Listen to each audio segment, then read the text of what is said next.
I'm Bianca Del Rio, and this is Very Delta. Delta Work is here, but first, do you want to see me go off? Because I think you want to see me go off.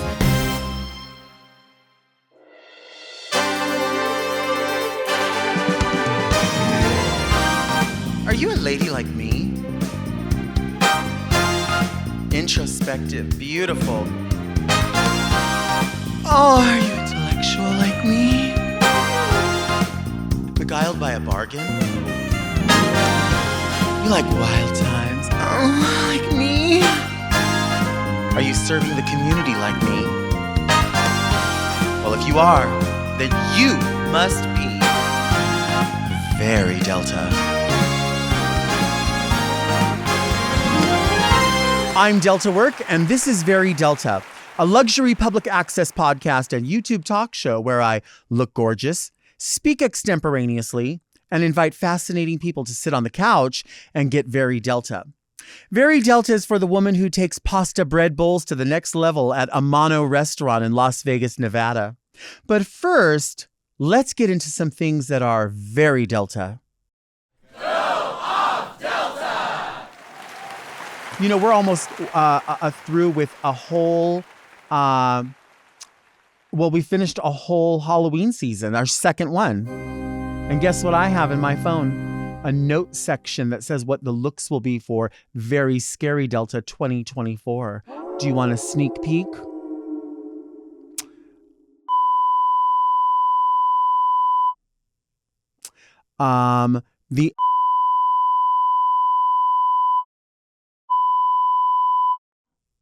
With the short brown hair. Don't tell anybody this. All right, let's do our part. I have a lot of them. I have my phone. My cell phone is right here. And I'm not embarrassed to show you that it does not have holiday on yet, but it will have a holiday case. Okay. All right, how are we starting this?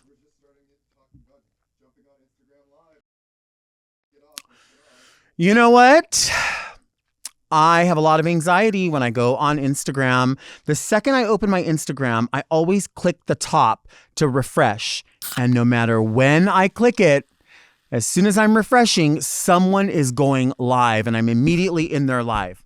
And there's nothing more nerve-wracking than realizing that you're possibly in a live of someone that you might not even know or someone that you may not engage with very much. And listen, as somebody who goes live pretty frequently, I feel like when people go into the live, they want to put themselves in there. I've had a live with as few as, 50 people in there. And I've had a live that's had as many as 400 people in there. So it just kind of depends on time of day. But I feel like people who maybe have an account with just a couple hundred followers, possibly, it would be not uncommon for them to have a live stream that has like 10 followers, 10 people who click to go, hey, I wonder what's going on in there. So, a lot of people now do have blue check marks. Once upon a time, a blue check mark sort of discerned a certain amount of followers or a type of content creator. Now you can purchase the blue check mark. So, there's not necessarily a way to discern that. But where I'm going with this is if you are having a live and there's only 10 people in there, it's pretty noticeable if somebody with a blue check mark is in there. So people are going to go, why does that person have a blue check mark? Why are they in here? Are they maybe part of this live stream? Are they part of this type of content? And then they realize like, oh, that's someone I follow too. Hey, so-and-so, what are you doing here in the live? And then it starts becoming a conversation about why you're in the live, how you know that person. And the thing is, a lot of times I don't know that person. And I feel bad. I have like this anxiety because how do you back out of that? Ending up in someone's live is like walking into a party and then realizing like, oh my God, I don't want to be at this party. And then you try to like close the door, but somebody goes, hey, who's over there? Oh, hey, you come over here. And then you have to figure out like, all right, how can I stay here, but leave simultaneously? Do I just drop something? So if I'm in that live, am I like, hey, baby, killing it? Like, hey, girl, I know that's right.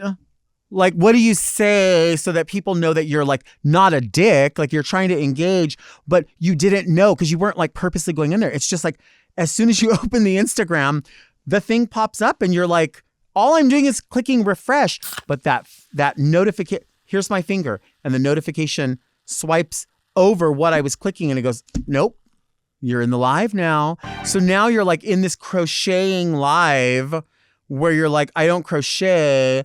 And then I'm like, people are like, oh my God, I didn't know you were going to be in here. Like, are you into crochet? And I'm like, no, but I love like handmade gifts that are made with love. And like, I love small business and I want to support like during the holiday. Like, what do I say? Like, I don't want to be fucked up, but I also don't want people to like feel diminished in a way. Like, well, why don't you have something to say? Like, why would you not support this?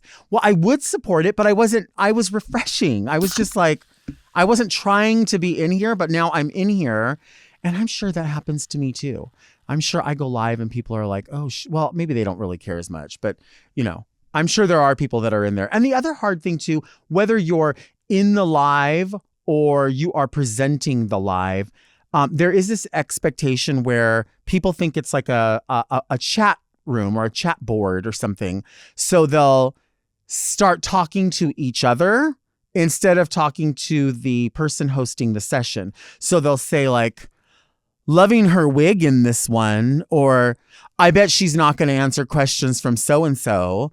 And it's like, why don't you just tell me I love your wig? Like it's like that same thing goes when you post something and like you post something on Instagram and then people are like, anyone else getting such and such vibes from this?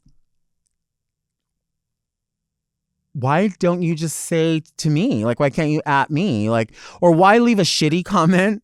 And then when I go to comment back, whether it's good or bad, because I do my best to comment back, not all the time, but like if I post something and like I'm sitting at the airport or something, I will go back and check, like I'll see a notification. I'll go, oh, I should engage with these people. I'm sitting here not doing anything else, just looking on Instagram. But sometimes I'll post something, a piece of business, and I may not go back and look at like certain things. But it's weird when people will post something and then you'll comment back and you'll say, this person cannot be mentioned. That is the shittiest move. Like that is so ridiculous to say. Like that's wild to say something like incendiary or say something that's so unnecessary and then not allow the creator to respond back. I don't like that. That's not very Delta. You know what's very Delta? To just fucking say your shit. Actually, what's even more Delta, what's like ultimately Delta is to just not say anything shitty, like uninvited. If I posted a picture and I said, hey, everyone, should I wear more of this in the future? That's an open invitation. That's an open invitation. But if I post, hey, I'm loving this outfit. I felt great today. I'm not posting it so somebody could say, you should add this to it and it would really do this. I don't want your opinion. I got dressed. I have a mirror. I know exactly what I look like. Some people think that this wig looks like Dorothy Zbornak. I don't think so. I don't think it looks like Dorothy Zbornak at all. I don't think there's anything wrong with looking like Dorothy Zbornak. I just don't think I look like Dorothy Zbornak. Sorry. You know what else has been on my fucking nerves? And it's been happening for a while. I haven't got too crazy about it because I get it.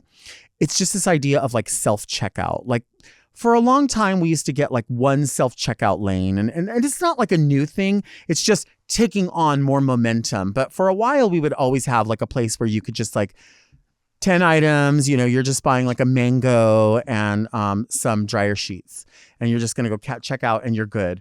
But now a lot of places are moving with this like seriousness about it. Walmart has it, Target has it, Ross has it. Sure, many other places probably, but these are the three that I've noticed and the three where I've used it pretty consistently. I'm telling you, I feel like they're working out the kinks, but in working out those kinks, it's like, sorry, don't use that.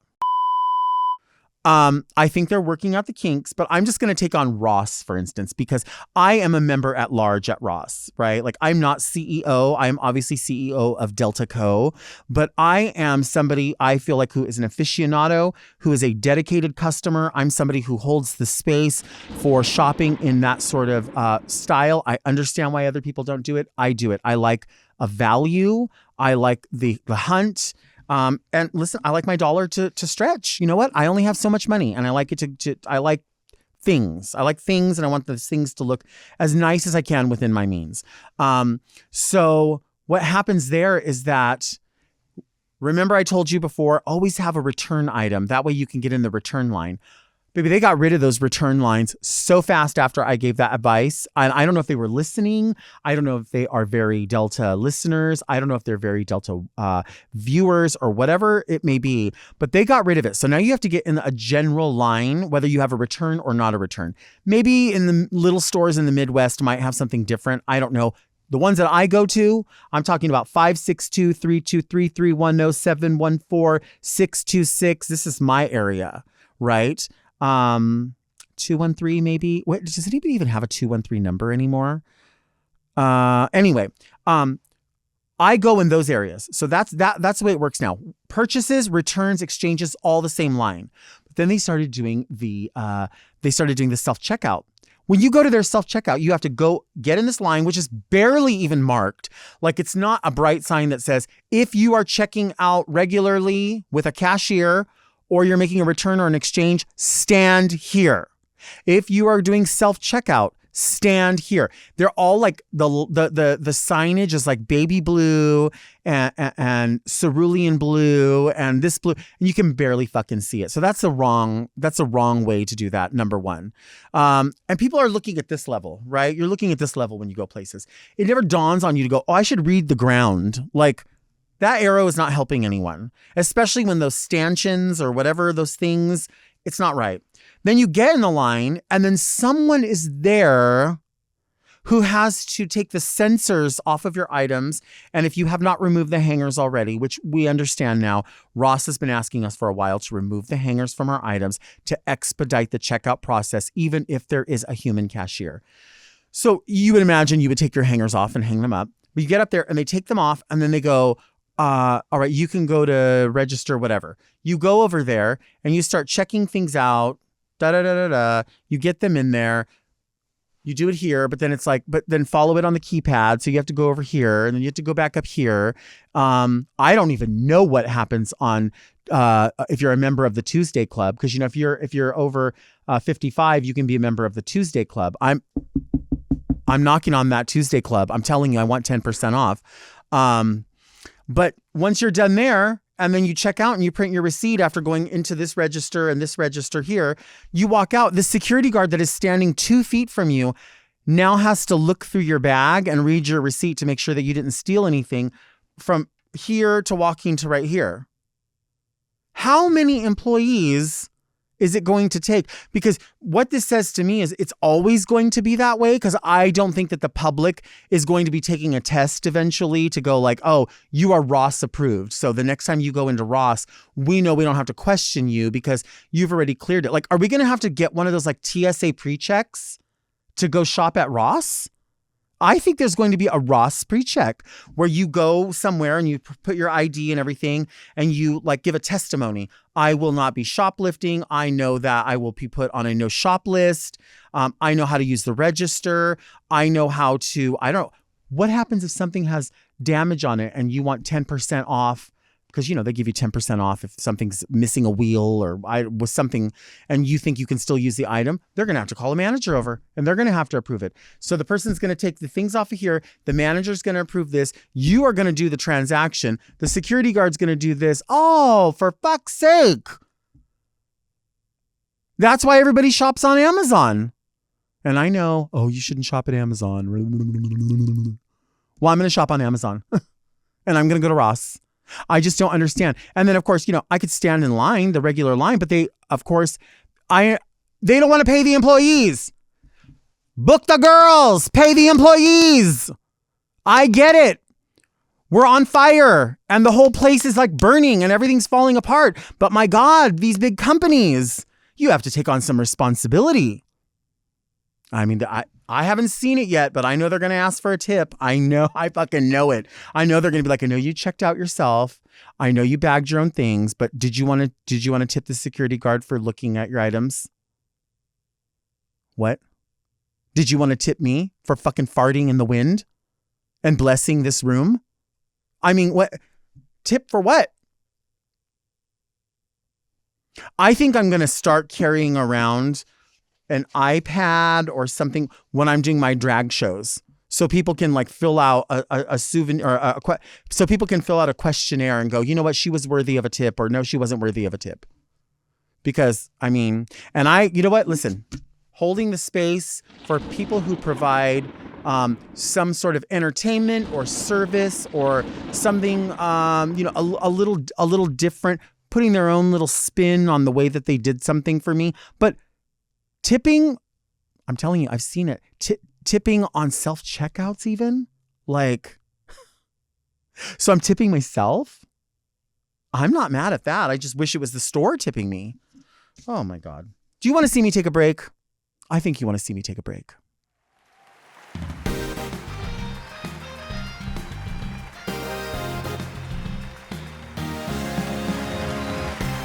See, he thinks that people are going to believe that I follow anything from a fitness guru.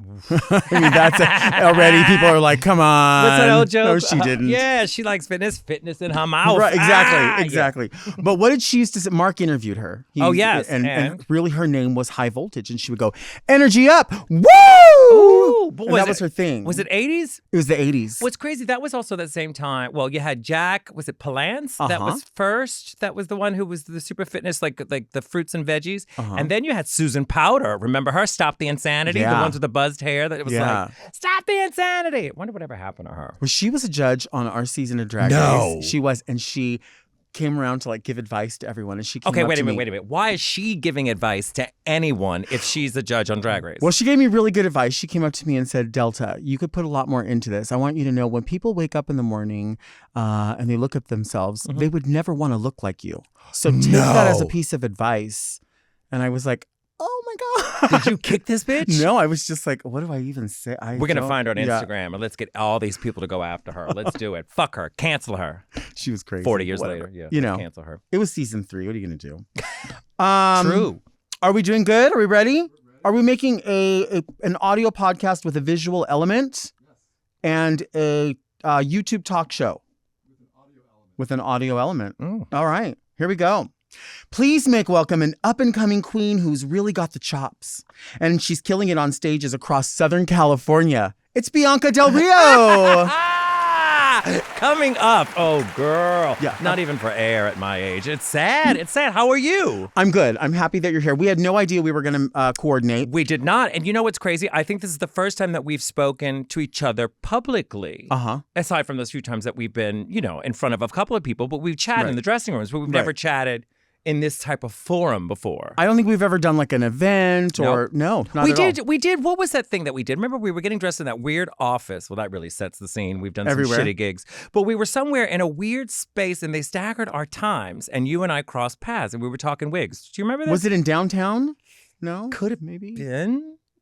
Yeah, let's just say it is. Yeah. Yes, that's what it was. Yeah. So that was like once or twice. I think that was about the only 2 times that we've actually been around. And then I saw you recently at the Out 100. Right. How was the rest of the night? I took your advice. You said don't go inside that tent. I did not. I stayed outside. Stuff like that I think is really weird because I don't always know where I fit in something like that. I'm like, what do I do? What do I want to say? How do I want to participate? Especially if you're just there as a guest. Of course, that was my problem. Yeah. Is that my agent was like, it's a good idea. Why don't you go? And I'd been an honoree about 10 years ago. So it was nice to go. And I thought, okay, this will be fun. They said red carpet is at 5:30 until 7. So I got there at 5:30. I was with my friend Sherry Vine. And because she has to eat at 4, the elderly, if you call it eating, she ate and then we went and it was like nobody was there at 5:30. So we went into the place, we had a drink and then we're looking around. No one's there at 6 o'clock, 6:15. Slowly people are moving in and then 7 o'clock, it's an avalanche of everybody I hate. So I thought, let me work my way out. Right. And that's when I ran into you. Right. Your advice was great. You were like, just stay here. Once everyone clears out, you'll be able to grab a table, stay there, chill, take your pictures, get out. And exactly. That's the way you do those events. Because not they go on and on and on, and they all start preaching about their lives. I don't give a shit. I came for the booze and came for the red carpet. So because you are going to be doing press for different things, different shows that are coming up, do you sort of like snack instead of eating big meals, or do you have like a big meal and then that's it for the day? Girl, if I have that big meal, I'm ready to go to bed. Yeah. It's horrible. You know how it is. Like once you start taking off your eyelashes, once you take out the contacts, once I take out my teeth, all of that is like I'm done. Right. So I can't do a big meal, but I can have snacks in between. But I'll eat like a bitch when I'm through. And what kind of snacks do you like? Depending on nuts get stuck in your teeth. You know. Well, that's why I asked for a safety pin earlier, because I earlier we were off camera and I said you had a nut. I had several nuts. And I wanted a toothpick. There's no toothpick. So I was like, oh, can you grab a safety pin? And then, of course, you had a safety pin. Yes. So I'm not going to return it until I sanitize it, or I might just tell everyone I stole it from you. You can keep it. You know, and I have multiple size safety pins. We have the large safety pins. We have the medium safety pins. And we also have black safety pins. Matte black. If you're pinning up a hem and you need to hide it. Yeah, you got to have it all. You got to travel with all of it. So it works as a toothpick, too. Good to know. So you won't always do nuts. No, I won't do nuts. It's whatever gets stuck in your teeth is problematic. But I've learned that I have to have something. You know, a Starbucks go-to, their little pumpkin cake, little pumpkin loaf is quite delicious. Have I had that? Oh, and it comes in a slice. Yes. Yeah. That's delicious. Have you done a rant about it? No, but I've had it and I like it a lot. Okay, it's very tasty. It's like super sweet and you regret eating it, but then you've had the second one and you're like, okay, that'll hold me over. Yeah, so that's something that I can have during the day. And then a Starbucks, I don't know why I'm plugging Starbucks because they don't give me anything, but I like the green tea lemonade as well. Okay. Because it's good. Because, you know, coffee can make you bloat. Tea is like what? I'm not British. Right. So the green tea lemonade is like a little fruity mixture without all that syrupy shit. And that's your go-go juice. That's my go-go juice. Yeah, it gives me a little something. Do you ever drink like cola? Yeah, on occasion. Like when I'm hungover and you have that good cold Coca-Cola that gets you right. Yes, I can have that. But I like don't... a straight up Coca-Cola. Yes, I can't do. What do you do? Well, I like Diet Coke because I'm addicted to it. Yeah. You know what I mean? I probably would still, I love the taste of Coke. Yeah. But I think I'm physically addicted to Diet Coke. Interesting. I believe that's true. I've never gotten into the taste of Diet Coke. Really? Nah, never been my thing. Huh. I do like Coke. If I'm going to pick, I don't want Pepsi. No, I'm not a Pepsi either. No. Yeah. When they offer that at a restaurant, I walk out. What's that thing people always say, like when they come to the, I'll have a Diet Coke. Is Diet Pepsi okay? Is Monopoly money okay? Exactly. I mean, you know. It's true. Yeah. It's true. It does give a different taste. Also, with ice is a big problem. And if it's in a fountain drink, it's completely different. You know, the fountain syrup sometimes, depending if the tube is clean. I've learned that recently. Yep. Girl, if it's a dirty tube, it really tastes bad. But I also don't like flat beverages. So the can I can trust. When you hear the, you know it's going to be fizzy and exciting. Well, I'm still trying to figure out when it was that we decided when people ask if you want water, they'll go still or sparkling. Interesting. Back in the day, it used to just be like, here's a glass of water. Here's water. You don't even know where it came from. At what point was it still or sparkling? I think because now they can charge more for it. Have you noticed that? It's all about money when you go to these restaurants. It's interesting. It's like they hit you from the top like, oh, if you don't get the sparkling or our bottled water, then you're a cheap fuck. Or now they say still sparkling or tap. It's like tap. And you're like, yeah, tap is fine. Yeah, I'll just take any of it. As long as it's really cold. I have to have it cold, too. They say it's horrible for your voice, cold water, which is why I sound the way I do. But I do enjoy cold water with ice. What about a cocktail? What is your? I drink everything. It depends on the day. I go through my moments of wine, which is tasty. I can do a white wine if I'm on stage, a red wine if I'm off stage, because the red wine kind of puts me to sleep, and that's not something I want to do when I'm on stage. My job is to put the audience to sleep. So I do a white wine on stage because I can still function and be cunty. I do. My friend Sherry Vine, who I mentioned earlier, has gotten me hooked on Jack Daniels and ginger beer. I've heard of this. Now, not to be misplaced with ginger ale. You don't want to have that because that's kind of flat and tacky. But the ginger beer is delicious. So I can do that. I could do a margarita if I'm in a Mexican restaurant, a proper Mexican restaurant. Yes. Those are probably my go-tos, I would say. And, vodka something. I don't like vodka soda. Okay. No, not my thing. Okay. Yeah. What do you drink? Do you drink at all? I do. But I'm usually the person driving. Okay. So I'm like, let everybody. You're being responsible. I don't know why there's that mom element about me, and there's always been, but I always fear that someone's not going to have a ride. And you care about people. I do. That's where you and I differ. Yeah. I don't give a shit. That's not true, though. That's not true. Well- Because everyone I know that knows you always says Bianca is absolutely the most generous with her time, with her knowledge, with anything that she has, whether it's a safety pin. It's true. And people who are bitchy people have told me this. Well, they're all horrible. This is why horrible. I'm trying to help them one by one. No, I think it depends on who you ask. But as when it comes to driving, I'm not interested in driving anyone. I don't really want to. No, well then let the world know. Tell the camera, Delta, you're done with driving I don't people. really want to drive. Yeah. I want to have a drink with an umbrella in it. Don't tell me what's in it. I want it to be super, super sugary. I can't feel two of my toes. It's fine. Why not go all the way? You know what I mean? I call those like cruise ship drinks. Some fruity, faggy beverage that you go, but you're on a cruise ship, you're like, I'll have it. I'm on vacation. That's the kind of like something with coconut in it, something with suspicious my God. fruit. Yeah. Exactly. That's what you deserve. I You deserve like that and not driving. You're not Uber, bitch. That's true. Exactly. That's they can true. figure it out. When you drink, do you find yourself to everything's funny to me when I get drunk. Everything is funny. Okay. But some people get a little sad, or some people get really aggressive. Yes. Some people I feel like maybe it does kind of heighten whatever it is that is kind of your thing. I'm a fun drunk. Yeah, I'm I a bet. fun drunk. I like to keep moving when I'm a fun drunk. And don't come try to have a full-on conversation with me when you're drunk and I'm drinking, because I will tap out. I will just walk away from you and your problems. I hate a sad bitch. I hate a bitch who brings up their life. And then I hate the phrase asshole, the person who asks the endless questions about how to fix something and you go out of your way to try to explain, and then they do the exact opposite. That ain't my people. So I try to avoid those people. Now, I'm kind because I will find some other drunk asshole and pair them up with the idiot and then let them experience it while I walk away. Well, I feel like I knew about you way prior to Drag Race, because I feel like you were one of the entertainers who I don't know, what is the term? The cream rises to the top. But you're somebody who was constantly working. And so even before we had a lot of social media, and I'm not trying to age any of us. Oh, no, I'm old. just trying to say that social media is pretty new in a way, totally. if you think about it. Totally. I can still remember seeing like, who is that person, Bianca? Who is that? Because I would see it in a magazine, Out, or The Advocate, or just like a picture at a party. So it was always in my consciousness that you were someone. And a lot of us might be in like a little LA rag or something, but you would see these people. And at the same time, I would see like Varla Jean Merman, of course, Lady Bunny. Yeah. Queens that like hollowed out a thing that they did. You know what I mean? Well, what's crazy is I remember seeing the Varla Jeans and the Lady Bunnies because they're about 10 years older than I am, but in that group where, pre-social media, I don't think people understand how different the world was. So different. And the way that these girls like Lady Bunny, Sherry Vine, Jackie Beat, all of them were traveling, doing shows. And how did you find out about it? A flyer at the bar. Like people would pass out flyers and say, this is the show, this is the time, this is when it's going to happen. Or you would get, as you said, the gay rags where you were so excited if you were on the cover or even featured remotely in the back. Sure.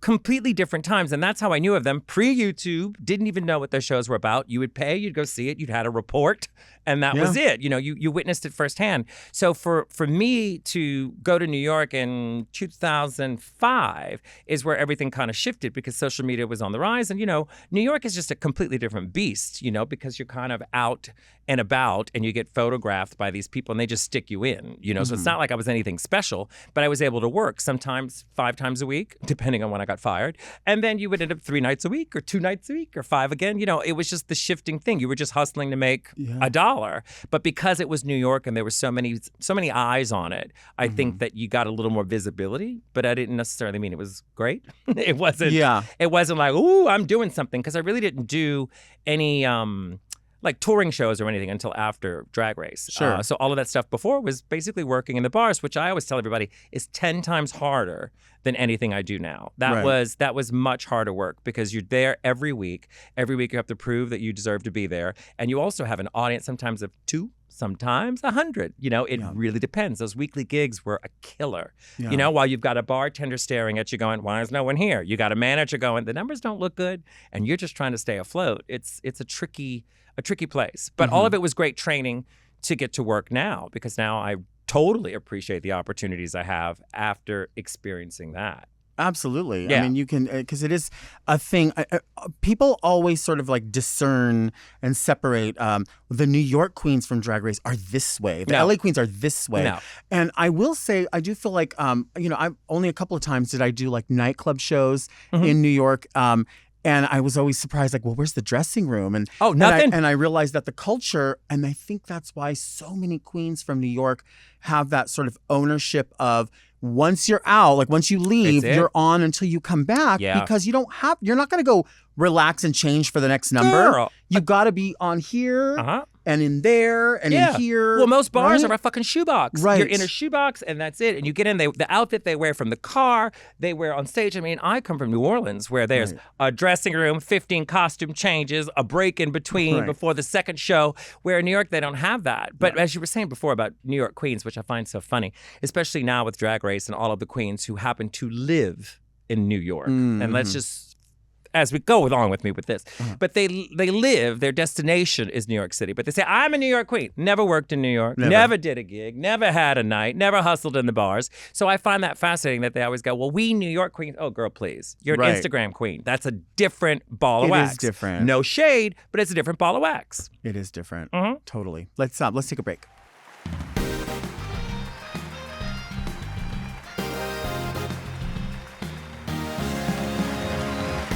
We are back with Bianca Del Rio talking about anything and everything. Yes, old queens, New York City, how life is different. Yes, it's tricky. Old queens. Old queens. And now, I don't take, like, whenever somebody uses that as, like, something nasty against me, like, oh, you're just old.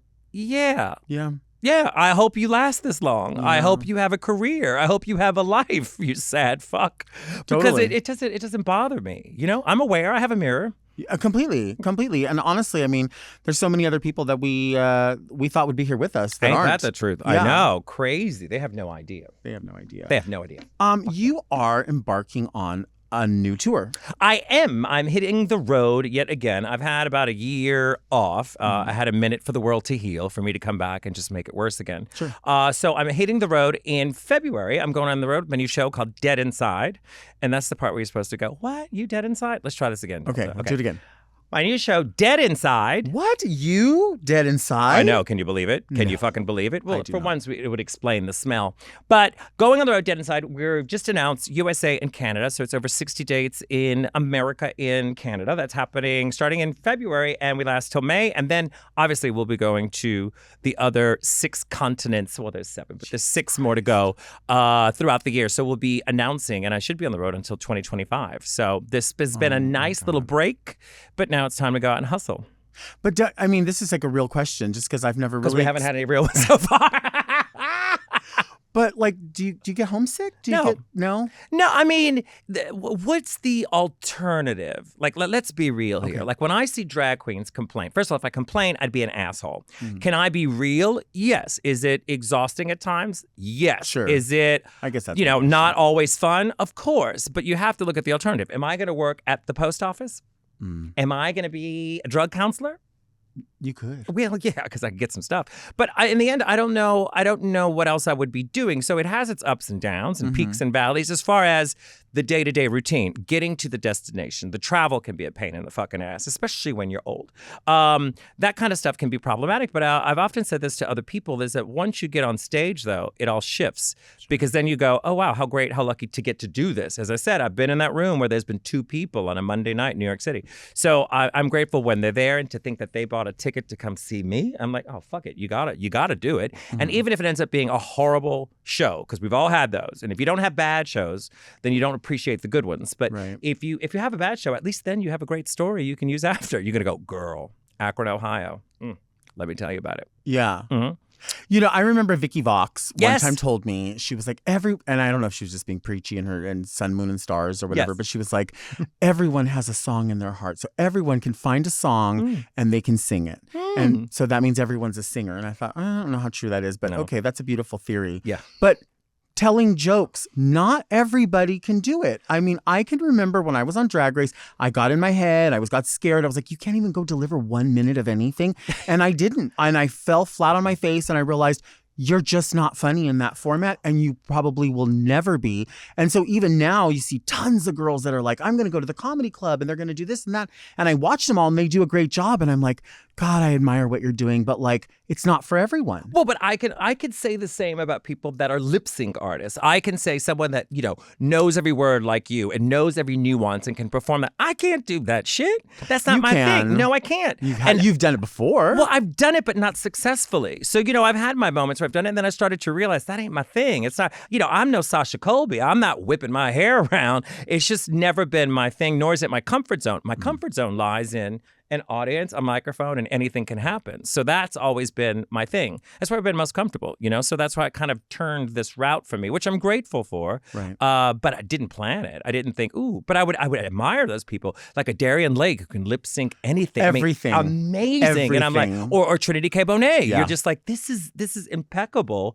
and it's brilliant work, but it ain't nothing I can do. So I go, kudos to those bitches, I read the story about Mariah Carey went to like somewhere in Dubai or something, got paid all this money to come sing for somebody's party. And she was like, I don't really know that person. I don't really want to do that, but I could do that. Yeah.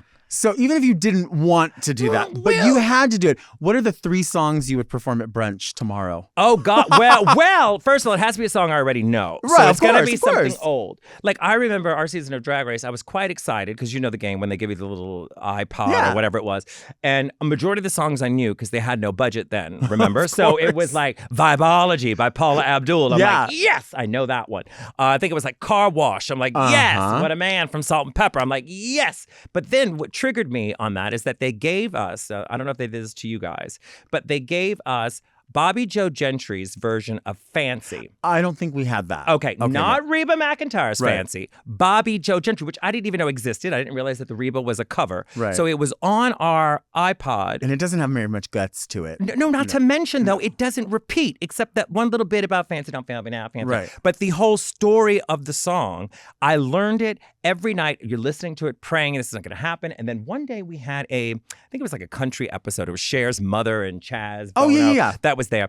And I'm like, I know the song is going to be Fancy. I know it. Can you believe the entire 5.5 weeks that we filmed, I learned that song and we never, ever did the song. Oh my God. It was never airing. So Fancy would have to be my brunch song because I think I know it. Fancy, I used to love Ring My Bell. Was Great one of song. mine, yes. And Shirley Bassey, History Repeating because you don't have to move much. The best. You know, the best much. song. They miss out on Shirley Bassey. But She's I think, the queen of standing in place and gorgeous stuff. Yeah. And I think those are all perfect songs. I mean, I always think brunch is its own animal now. Brunch is like, not that it was ever a certain thing back in the day, because I don't even really remember a brunch back in the day. Oh, God, no. It's so new. And the people that generally go, if it's a straight crowd, if they're not singing along, they're not paying attention. This is no time to do a ballad that they don't know. You've got to give them the magic. And you got to realize that when somebody's coming out to these shows, you can't be so self-indulgent. You have to realize what's going to make you money. People are spent all week in a cubicle. They're coming out with their girls. They're going to get drunk. If you know the Taylor Swift song, just do it. Just do it. Just look great. Just look sparkly and shiny. And Can't go wrong with a sequin. Because everyone wants to take a picture. You're not going to believe what I saw. Oh my God. Can you imagine if they took pictures of us when we were younger, what would happen to us? I mean, the moments. I mean, remember we would take a picture, like even with a disposable camera, and you drop the camera off and you have to wait 4 or 5 days. What are the people processing it thinking? Literally. But you had to wait going, I hope they turn out nice. It's like waiting for test results. I hope they turn out, I hope I'm all right. And then you look at them and you're like, fuck, you can't relive that night. It's over. It's done. But now it's like click, click, click, click, click, click, click. Well, and everything could be edited perfectly at your fingertips, right? Girl. Did you ever meet Viva Sex here in LA? She was a Madonna impersonator. Why do I know that name? You probably you did. may have at least seen pictures of her. She used to do this thing where she would get, and I've said this before, but it always bears repeating. She would print out pictures from the show, and then she would say, "Oh, we're gonna go have lunch at Armando's. Let's go to lunch. And if you take me to lunch, I have pictures for you." So you would want to go with her, pick her up, and take her. We would go have lunch, and she would go through her pictures. I have these for you from Monday. No. I have these for you from Friday. No. And so she would take that and we would look at them and you're like, God, I look really good in this picture, until you're looking at them and they tilt. And you can see that she would go in with Sharpies, different colors. No, and fill them in. She would edit them and she would be like, cut off a full side boob. No, bitch. Or like a roll of fat. No, the Sharpie photo fill touch. in your wigs. It was sickening. Is she still around? She is somewhere. Can we but find her? I need her to edit the photos. No, that is brilliant. But I like the fact that she got a free lunch out of it. She did. She would get a free lunch. Yeah. She was everything. You know where you would know her if you saw her. She was like the first Madonna impersonator on Johnny Carson. Oh, okay. So that takes Yeah, us way you back. could- I used to love Johnny Carson. Yeah, Oh, so- I thoroughly enjoyed Johnny Yeah. Carson. So Yes. she was on there. But yeah, so the brunch, its own animal. Like you said, you got to do your songs. You should do something that's fun for the audience. You have to get out of your head, and you also have to realize that, when we started drag, I remember that we weren't seen during the day. We were night creatures. My night would begin at 11 o'clock at night till whenever. So it was never like, let's get in drag during the day and parade around and have a good time. I mean, later in the early 2000s, I started doing a brunch like for Mother's Day. It was a special occasion, but nobody would ever take it on because they were afraid of the gay business or what would Right. happen. And now, drag queens are falling out of the fucking trees. Everywhere you go is a fucking drag queen. Chad told me one time when I first met him and we were talking about his share and how great his share is. He was like, "Listen, girl, I worked at Lacage, and this is the thing. It's all middle America straight people. Yeah. Anybody skinny in a black leotard is Cher. Anybody with big fake boobs and a blonde wig Dolly Parton. is Dolly Parton." Yeah, He's like, I don't care if they're big, little, tall, Yeah. skinny. It doesn't matter because they're just going to remember those things. Boom, boom, boom. Completely. The bases were covered. That's it. That's it. Right. That's true. That's so true. I mean, when I was younger, I would do shared numbers, as you were talking about my numbers that I would do, because I was brown and had a big nose. So it was share pre-surgery, but it was that type of thing where a queen told me you're a share, Yeah. and this one does Barbara, and every now and then you get the queen with the nose that can cross over from Cher to Barbara. Right. But I was not one of them. I was just a No. Cher. I couldn't bother with it. No. But there was always the queen that could do Barbara and Bet. Oh, I have seen that. Yeah. Where they changed a couple I of have makeup seen that. things. Mhm. Yeah, Mhm. that's true. I guess, as long as you have those like bases covered, that's what people remember. Completely. And Yeah. it makes it's and that's another thing, as you were saying, with the straight people or just the audience in general who's looking for that fun, they go, oh, I love it because it is a Bette Midler song that I know. Oh, because it is a shared number. That's my favorite number, Turn Back Time. You could have on the wrong wig, the wrong costume, because as gays, we're going, that's not Turn Back Time hair. But See, that is so true. do what you want, girl. Wear your half-breed wig for Turn Back Time. But it's wrong. That but is yes. so true. I always tell people, like, what you're doing at the brunch and what you're doing on a Tuesday night at 11 o'clock, the audience is different. Very The different. gays that are discerning are going to love your, like, introspective Halloween number. Yeah. They're going to love that. Yes. But that doesn't work at brunch. No, it doesn't. And it Wear a shouldn't. candy corn headband and No. go. The only thing spooky at brunch is the food. You Right. don't need that as It's a number. always spooky. No, you don't I don't need- care where you're going. You don't need The food is spooky. always spooky. I think it's a requirement. Yeah. Shitty food, brunch. Maybe brunch is code for shitty food. I think it is. Yeah. Let's take a break.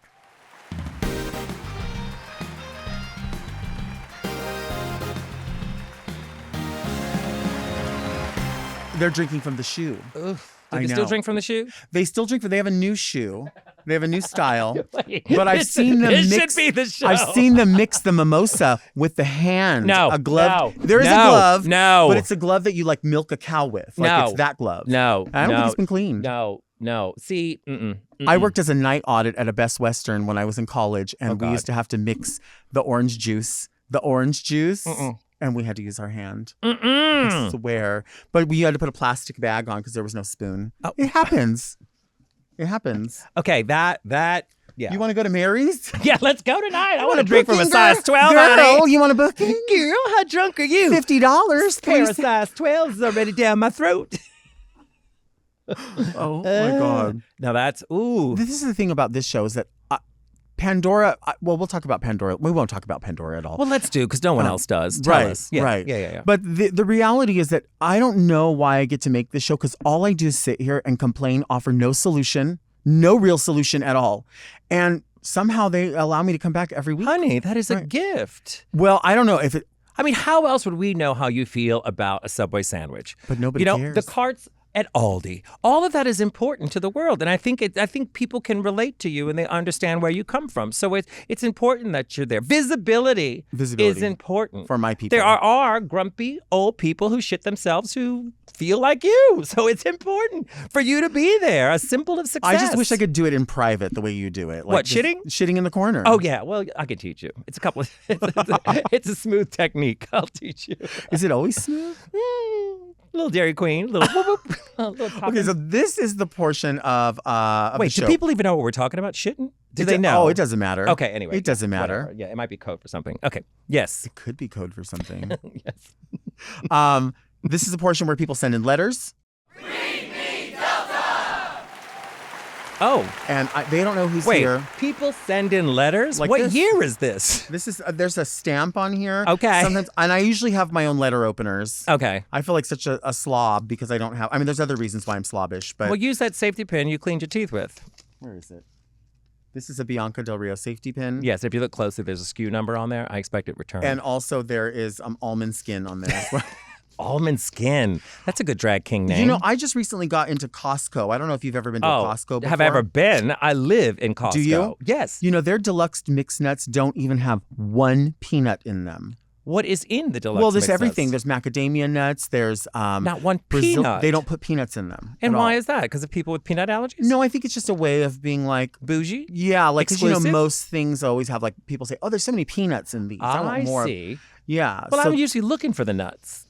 well, if you had to pick just your favorite nut from Oh, I mixed wouldn't nuts. pick a peanut. I wouldn't pick a peanut. No. No. I recently got from Costco. Oh, we've got to go to Costco together. I would go. Yeah, that's a good time. I've never had any of the food outside, and everyone says you should I have try not. it. I have not had my tires rotated, nor have I had my eyes checked, nor have I even bothered with the hot dogs or the pizza. But I do enjoy bulk shopping. Okay. Because I enjoy the way it looks when I go home. Like if I'm down to maybe 8 rolls of paper towel, some people would think, oh, I'm good. Not me. No. It needs to be at least 20 in order for it to look right. And they have to be out of the wrappers, all stacked together, organized. Ooh, I like that. Yes. I've got to see it to know that it's there. If I see something's running low, then I have to go get it to fill it. I don't like it once it's gone. I love that. I'm crazy. I don't think it's crazy. I think it's smart. I got 52,000 butt wipes. I mean, just in case. Yeah. Just in case. I know messy bottoms that come to my house. So the guest room is well stocked. I don't want someone to have an awkward moment. Shit myself. Yes, and you're welcome to come to the house. I'll even roll you a tampon this big if you need I it. need it. Yeah. I need it. A bolster tampon. A bolster tampon. Do you carry like a shoulder bag when you travel around with like necessities in it? I carry everything because Okay. I depend. My fear is always landing someplace and I don't have what I need. Mm-hmm. So I'll have multiple lashes, multiple shoes, safety pins of all sorts because you can't trust it. I can't trust a safety pin in Right. another country. Right. So I have to have all that I need. So it is excessive, but it's all organized. So I do travel with all of my stuff. Yeah, because it's a big fear of mine. And if you're on a flight, do you have your own snacks with you, or do you just like I'm not whatever that they have there? crazy. I'm not that. No, I do like to go. I like to swipe by one of those little newsstands, buy the little trash magazines that I don't need, and then I will buy peanut M&Ms. Which one time, I don't know if this has happened. Detox taught me this trick though. When you go into the airport, the best way to have people know and talk to you is to buy those large headphones, and you have them on. Therefore, no one interrupts you. So I had gone through. Bought my trash magazines, bought my peanut M&Ms, which are my favorites because it's covered in chocolate, so the peanut's acceptable. But then I got on the plane and I just began to eat my peanut M&Ms. Now, there was a stewardess up at the front who was giving her speech. And look, I have flown. I know the routine. I know where the seat, I know where the exit. I know all of that. I know how to Right. click it. I don't need you to explain it to me. So as I'm eating my peanut M&Ms, she walks over and just snatches them out of my hand. No. And then I take my headphones off. She's like, I was just telling everyone that someone on the plane has a peanut allergy. And I'm like, my bad. So, but wait. So The moral of you're- the story is take off your headphones because I just assumed it was something I already heard. But no, she was explaining to everyone there's peanut allergy. No one should be eating peanuts on the flight. And I'm eating peanut M&Ms. Hold on. So this is like real. Like if someone says to you, someone in your vicinity has a peanut allergy, on a what plane. the fucking dust is going to get in the air? You can't have peanuts at all. They say, please be considerate because someone has What a if you have peanut an allergy to the fact that people put their stinky Delta, they feet don't out? care. They don't care. They just care about peanuts. They just care about peanuts. Ew. Isn't that crazy? Because apparently if they get peanut juice on them or peanut dust on them, they're going to swell up and be, it's crazy. Oh, well, then you need to swim where you're going or something I'm else. working on that. I'm working on getting a boat. I can't believe she really did that. Yes. Did you not? I mean, I've heard of peanut allergy, yes, of course. but you can't have, when they announce it on the flight, because usually the little gift is the pretzels and the little peanuts that they give you. And they'll tell you, I say gift, you pay for it. But they say, someone on the flight has it, so let's be considerate. Your little gift. Well, when I was a kid, it was a gift. It's like, ooh, little peanuts. Now you realize, fuck, I'm paying for these fucking peanuts. Load me up. But I bet you everything in those baskets that they bring around everything has a thing that says like made in a factory where peanuts were present. Let's call Delta. Let's call Christ. the Delta Airlines, not Delta Work, but yes. All right. This is a letter that says, Dear Delta and guest, if Bianca Del Rio... Wait a minute. Dear Delta and guest. And guest. Okay. They don't know who's here. Okay, got it. If Bianca Del Rio was a hydrating cream concealer, which one would she be? Yours, Donna M. Donna M. Where does Donna M live? It doesn't say. Interesting. But what's that? Why would you say a hydrating cream concealer? You know, I have to say, and I probably need one, but I always feel like I put such thick foundation on. Mm-hmm. Is anyone going to see the concealer if I'm going to cover it up? How does that work? Because I'm being real here. Honey, I need as much help as I can get. I mean, listen, I wear a lot of makeup, but I watch some of these little videos that these kids put out, these tutorials that I'm like, that's a lot of fucking, and I wear a lot that you can see, if that makes sense. Yeah. But they wear a lot of layers. It's like the base, and then it's like a concealer, and then it's like a highlight, and then it's like a bronzer, and then it's like, I'm like, that's a lot of fucking steps to look as ugly as you look when you're done. Yeah. I don't understand. I can look ugly with 3 items. I don't understand the process that they're doing, and I just think about their face and what it must feel like. So instead of hydrating under my eyes, I just add another lash. Yeah, I can't figure out. I legitimately, I think I see people doing it and they look nice, but then... Do they look nice? I mean... Are we fooled? Because we're looking at the filtered photo we see online, and then we see them in person, and we go, Like, I have a hard time putting on... anything like shimmery eyeshadow, unless it's actual glitter. Yes. That's intended to be like glitter. Yeah. I see people put it on and I'm like, I'm not seeing anything but just pores. Exactly. All I see is more pores, and Not I'm my trying thing. to run away from that. I'm not trying to look sweatier. I look sweaty. What about these wet wigs? What about these bucket challenge wigs that people are wearing where they're just wet and flat and stuck to the head? Right. Big old meathead and a tiny little wet noodle wig. And you're like, that's not pretty. And I'm not saying there's a right or wrong to drag. I just go, that is not pretty. Yeah. I don't understand that. Let me go put the tiniest wig I have on today. Sopping wet. Yeah, to make my face look even bigger. I don't get it. Don't get it. So I'm going to say, I don't think you would be a hydrating cream concealer. I think you'd be another type of cosmetic. But what do you think you would be? Oh, what would I be? I'd have to be like a contour because I'm dark. Mm-hmm. Yeah, like a contour. Like a cheek contour or nose contour or something. Yeah. Do you because so many people have like new products, like a lot of entertainers attach their names to products, which you also had. A makeup remover. Yeah. Yes, I never bothered with actual makeup because no one's going to buy makeup from somebody ugly. So I learned. Let me, if I have a product that can remove all of this, it works. Well, and it's a good way to separate because nobody else is doing that. No, and I'm fascinated by the people that have the makeup lines because I often go, that's all. Well, and I think too, I'm like, I remember back before all this happened, there used to be No Name Cosmetics, which is basically La Femme. And you could get your name and you just put your name on La Femme. Every salon would have that. Yeah. And they would go, ooh, our pigmentation. Girl, please. Girl, it's La all Femme. The same. It's $1.84 a refill. It's all the same. Yeah, and I love it. I miss La Femme. There's still a location where you can go pick it up here. Really? Yeah. It's right off the 10. Well, we don't want to talk about the 10 freeway anymore. Oh, yeah. But it's off the 10. Yeah. Yeah, okay, so another question. Yes. Right, now you got me thinking about a hydrating concealer. I always see people do. They're like, "Oh, this is the best concealer. Have you tried this? Have you tried that?" Now, listen, I'm not a snob. Like, I don't need to buy expensive stuff, and I don't get pride in it. But if it works, like, I will call Kim Chi, and I will say, "What is the blackest eyeliner you're using right now?" Because she switches up, and she's like, "Oh, there's this, and I go, "Okay, that's great." I'll ask those questions, but I don't go like, "What's the most gorgeous beauty product?" Right. Because well, and I see other people wearing stuff, and I'm like, I want it to look like that, so I'll just ask them. Yeah, what's that color? Where'd you buy that? Yeah. Kimchi has one of my favorite blushes. Are you a pink blush? Are you a I like- apricot blush? I used to be into like bright pink, Mm-hmm. and then I recently got into like peachy pink, Mm-hmm. and also I think because I'm aging, my wrinkle lines here, like I haven't had. I need some maintenance. What do you want to do? I need these lines here. Wear bangs. I'm trying. Girl, I have the like a game half here thing. is, look, bangs and turtleneck. Liza Minnelli has got the trick. That's Think true. about this. That's true. In between procedures, turtleneck and bangs.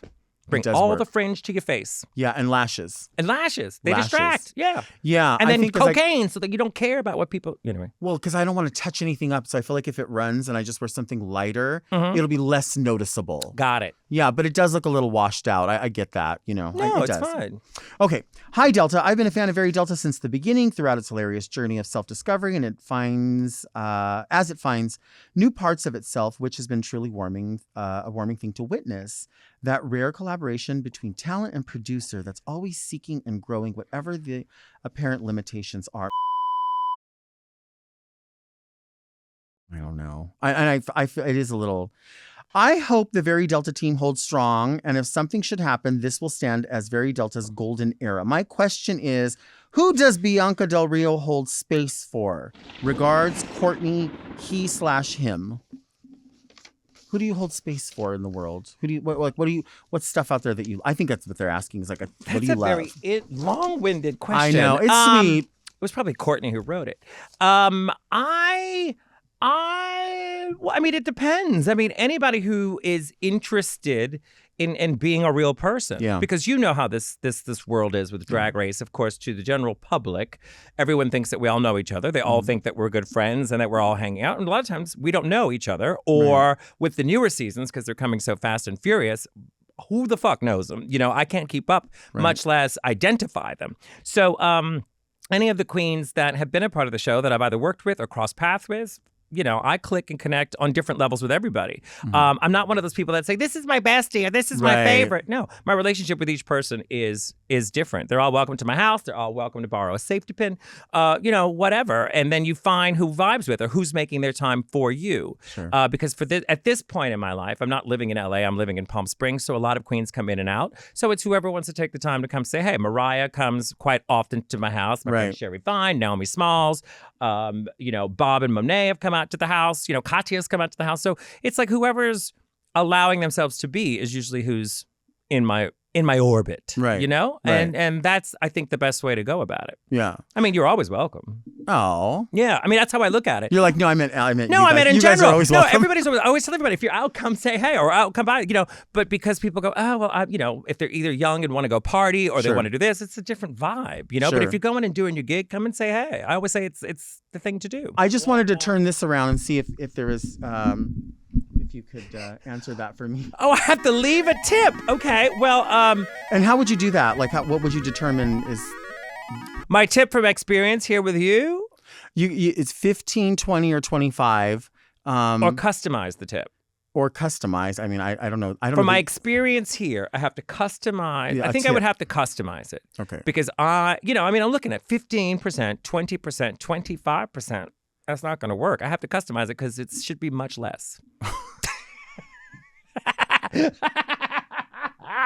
I would say 50% because I thoroughly enjoyed it. 100% would sound like I'm ass kissing. So we'll say if it was Pandora Box, I would give 200%. Okay. But I would say 50%. 50%. What about when people do turn these around? You know what I love is that they code it with, well, here, we're going to ask you a few questions. But I'm not That's not a question. That is not a question. That is hard. And then what the other one they do is they go, do you want to take care of dogs? Like dogs in the area that are homeless? Or what about this? So I have found out that at these places that say, hey, would you like to contribute? That they've already contributed. The company. That's what I've heard. Yes. And so you're basically paying back fuck that company. They got the tax write-off. So don't feel pressured to donate on that. If you want to donate, do it separately, do it individually as a person, but don't give in to the Starbucks. Do you want to round up to this or any Target or any of that madness? You don't want to do it. Because basically they're just getting reimbursed. Of course they are for their contribution and they got the tax break. Yeah. That's shadiness. It is shady. It is shady. And what's the question? I went through a drive-through at Starbucks and I literally went from the window, from the little machine, ordered, and then drove up.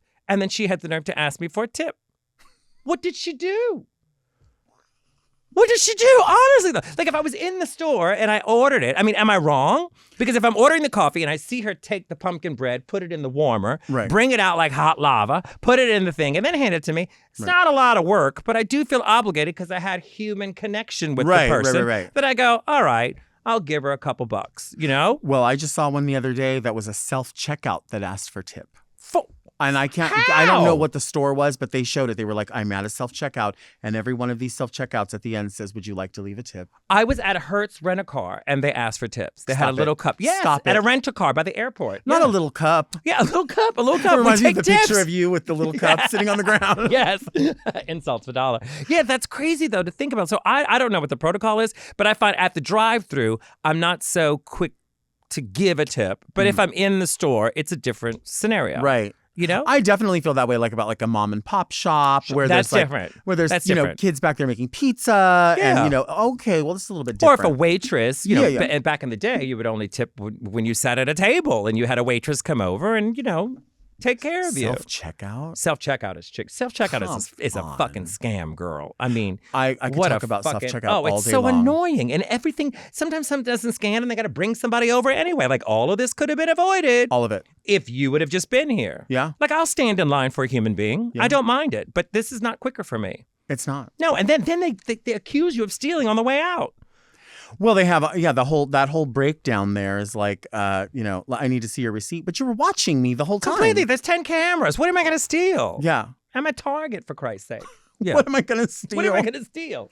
Do you like to look at the dollar section at Target ever just to see what's there? Oh, I do. I like to look at everything. You do? I like to look at everything to see if I might need it. Now, there's another problem that I have. Aside from looking at cheap stuff, I always buy 2 or more of everything. Okay. Always. Okay. Because how often have you bought something and then you went, oh, it went out. Like, I wish I had another one. Or, oh, I should have had. I always have 2.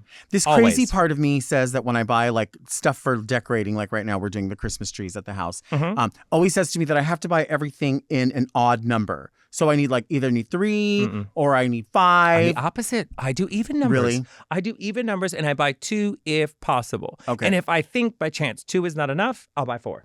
Uh-huh.